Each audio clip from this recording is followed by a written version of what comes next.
কারণ বেগম খালেদা জিয়ার জন্য দোয়া করব, বদদোয়া করব না, কারণ উনি ক্ষমতা থাকা অবস্থায় কোনো আলেমদেরকে উনি জেলে দেয় না,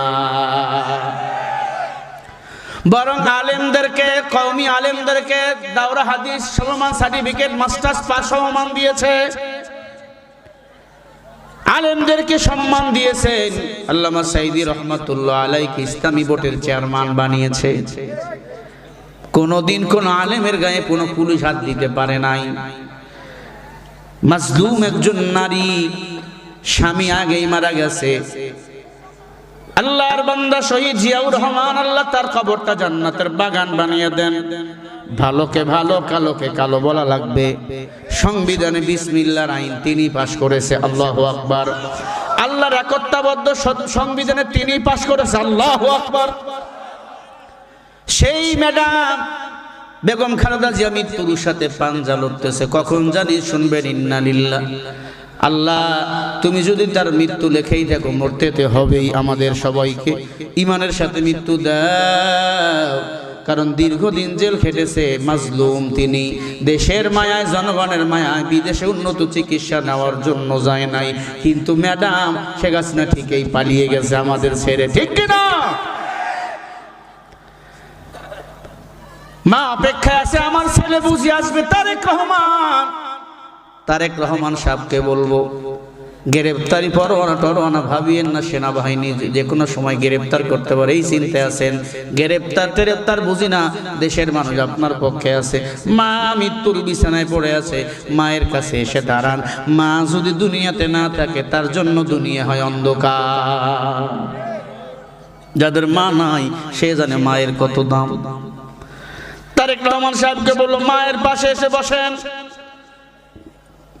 মৃত্যুর সময় সূরা ইয়াসিন পড়েন, কালিমা পড়ান। কেমন কপাল পোড়া মা, দুইবারের প্রধানমন্ত্রী, কিন্তু পাশে সন্তান নাই মরণের সময়। আমাদের কপাল ধন্য, আমাদের মা মৃত্যুর বিছানায় পড়ে আমরা কানে কানে সূরা ইয়াসিন পড়ে ফু দেই। কারণ সূরা ইয়াসিন যদি মৃত্যুর সময় কানের মধ্যে পড়া হয়, ফু দেওয়া হয়, ওই বান্দার মৃত্যুর যন্ত্রণা কমে যায়, আজরাইল বেশি কষ্ট দিতে পারে না। মৃত্যুর যন্ত্রণা তো সহ্য করা লাগবে, ঠিক কিনা বলেন? আমরা দোয়া করব, আল্লাহর বান্দি করুন অসুস্থ, আল্লাহ যেন তাকে মাফ করে শেফায়ে কামিলা আজলা দান করে, বলেন আমিন। আরো জোরে বলেন আমিন। বিএনপির মধ্যে অনেক মানুষ নির্যাতিত, কথা কয় না, অনেক বিএনপির ভাই নির্যাতিত, মামলা হামলা শিকার। আবার অনেক আছে সুবিধাবাদী। রুমিন ফারহানা চেনেননি? ইনি হলো নেক্সট মমতাজ বলেছিল সিয়াসাতটা পড়েছি, আবু দাউদ শরীফ পড়েছি, বুখারী শরীফ পড়েছি, সব পড়ছে উনি। লেডি বক্তা, লেডি।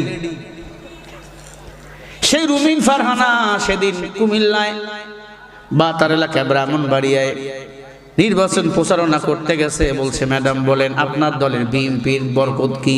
কয়, বিএনপির জন্য আল্লাহ আকাশে চাঁদ উঠায়, সূর্য উঠায়, বিএনপির জন্য। নাউজুবিল্লাহ যদি না বলেন ঘুমের ঘরে বোবা হয়ে পড়ে থাকবেন, জোরে কর নাউজুবিল্লাহ। বিএনপির জন্য আল্লাহ নাকি চাঁদ উঠায়, সূর্য উঠায়। রুমিন ফারহানা কয়, কোন সুবহানাল্লাহ। রুমিন ফারহানা কয় সুবহানাল্লাহ। আচ্ছা বলেন, চাঁদ সূর্য উঠান কে? বিএনপির জন্য, কোন দলের জন্য? জামাত ইসলামের জন্য? হ্যাঁ, চরমনার জন্য, হেফাজতের জন্য, খেলাফতের জন্য? না না, চন্দ্র সূর্য ওঠান আল্লাহ বনি আদম সন্তানের জন্য। আমাদের মাঝে চন্দ্র ডুবে যায়, সূর্য ডুবে যায়, চন্দ্র সূর্য ডোবে না। পৃথিবীটা গোল ঘুরতেই থাকে। আমার দেশে যখন রাত, সৌদি আরবে তখন দিন। আমার দেশে যখন ভোর রাত, নিউজিল্যান্ড বলো, আফ্রিকা বলো তখন সকাল। তখন